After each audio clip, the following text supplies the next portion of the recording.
Hey everyone, in this episode I'm going to talk about emotion management in a way that maybe you haven't heard before, so don't go anywhere.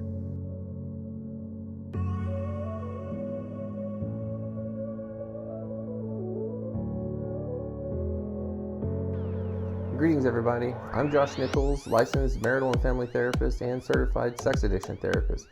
Welcome to Recovery TV. In this segment, as always, I really hope to get your wheels turning, particularly in this area of betrayal trauma recovery. So, in this video, I'm going to present this idea that sexually compulsive behavior is more about emotion management than anything else. But before I get into that, I just want to remind you to please subscribe to our channel if you like what we're doing. Don't forget to ring the bell so that you can be notified when other videos like this are posted. We greatly appreciate it. Now, let's get to it. So what do I mean by this idea that somebody's sexually compulsive behavior could be more about emotion management than anything else? So I think a good place to start is for me to introduce to you this quote that I find myself saying a lot in my practice, which goes, "When you choose to cope with your darkness in darkness, you're bound to do dark things to cope with it." And that quote is going to serve as the premise of what I'm going to talk about in this video today. The first thing I think it's important to recognize about that quote is the word choose. When you choose to cope with your darkness in darkness. This means that our methods of coping are choices, and our choices do impact other people at times. The information that I'm about to present in this video by no means excuses secretive and deceitful behavior. Infidelity is a very painful experience, and if you're on the receiving end of that, your pain should not be overlooked or dismissed, because the reality is that better choices could have been made by your partner. And for the person battling sexually compulsive behavior, I do hope this video offers you some kind of insight or understanding into why you do what you do. But the information in this video isn't meant to be weaponized against your partner.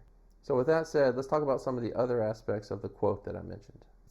The first is, what is this darkness that I speak of? In a nutshell, our darkness is our burdened selves. A lot of times, people who are battling sexually compulsive behavior feel or believe like the best thing that they can do when it comes to the part of them that creates conflict or challenges or simply feels a little bit burdensome or troubling. They feel like the best thing they can do is just keep that to themselves and work on it within self. Now, the reasons for that can be so many.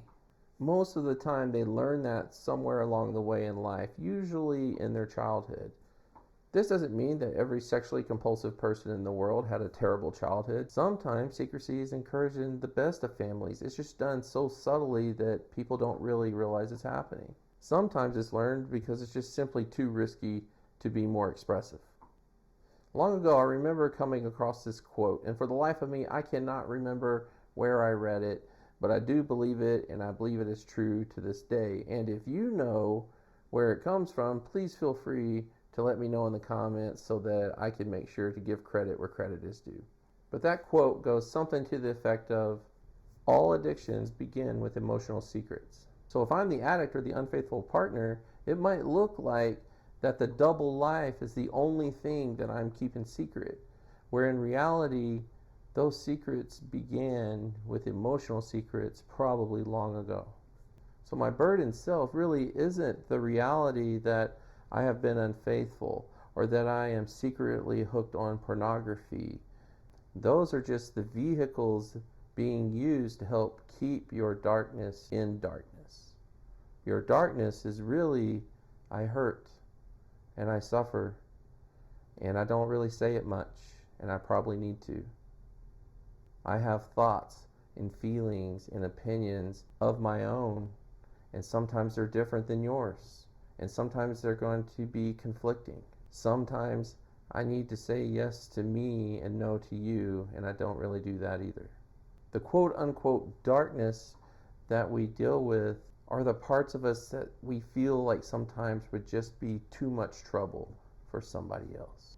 And if you haven't heard it before, let me be the first to tell you, you're worth the trouble.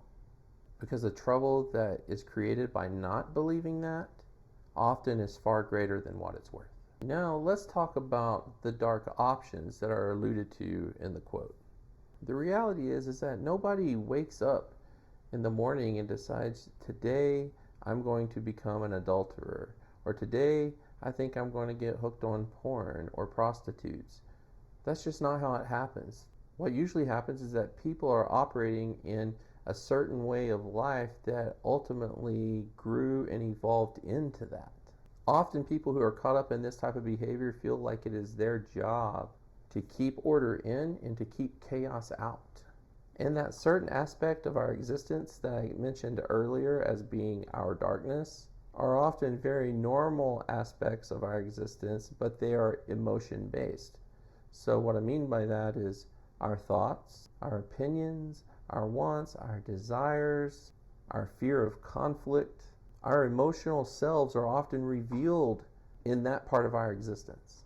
And we intuitively know that emotions are chaotic by default. In other words, we don't pick or choose what feelings to feel at any given moment in time. We just feel them. We can choose how to express them, but the feelings themselves are not our choice.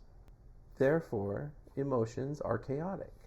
And when you're going through life thinking your job is to minimize chaos, then it makes no sense to that person that I'm supposed to be expressive of these feelings, because now I'm introducing chaos to this system that I'm supposed to be helping keep in order. So what makes more sense is to harbor those feelings. And so instead of taking my feelings to the system for help, I take them away and I choose a dark path. In that dark path are dark options. And that is often how people get caught up in deceptive, secretive, and compulsive behavior. So the final thing I want to mention is not really in the quote itself, but I think it's appropriate to talk about: the light. So if I've been choosing darkness as my primary path for coping and it hasn't worked very well, then I think it's reasonable to assume that I need to choose the light. So what is the light? Well, to begin with, there's way more here than I would ever be able to explain in a short video like this, but I hope to give you the nuts and bolts. The light is scary, first of all. And it's scary because it reveals the self. It reveals the part of you that for so long you have thought wasn't worth the trouble. And you have to start believing that you are worth the trouble.